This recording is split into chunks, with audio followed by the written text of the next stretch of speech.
بسم اللہ الرحمن الرحیم۔ السلام علیکم ورحمۃ اللہ وبرکاتہ۔ پیارے ناظرین، آج ہم بتانے والے ہیں غسل جنابت کا صحیح طریقہ احادیث کی روشنی میں۔ حضرت عائشہ رضی اللہ عنہا سے روایت ہے، آپ نے فرمایا کہ نبی کریم صلی اللہ علیہ وسلم جب غسل جنابت کرنا چاہتے تو حلاب کی طرح ایک چیز منگاتے، پھر پانی کا چلو اپنے ہاتھ میں لیتے اور سر کے داہنے حصے سے غسل کی ابتدا کرتے، پھر بائیں حصے کا غسل کرتے، پھر اپنے دونوں ہاتھوں کو سر کے بیچ میں لگاتے تھے۔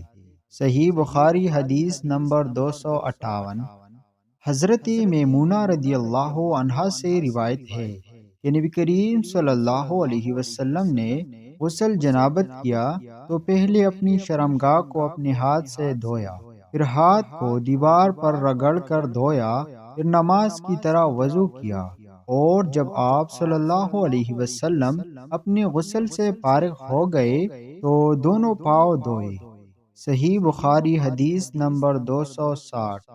حضرت عائشہ رضی اللہ عنہا سے روایت ہے، آپ نے فرمایا کہ میں اور نبی کریم صلی اللہ علیہ وسلم ایک برتن میں اس طرح غسل کرتے تھے کہ ہمارے ہاتھ باری باری اس میں پلتے تھے۔ صحیح بخاری حدیث نمبر 261۔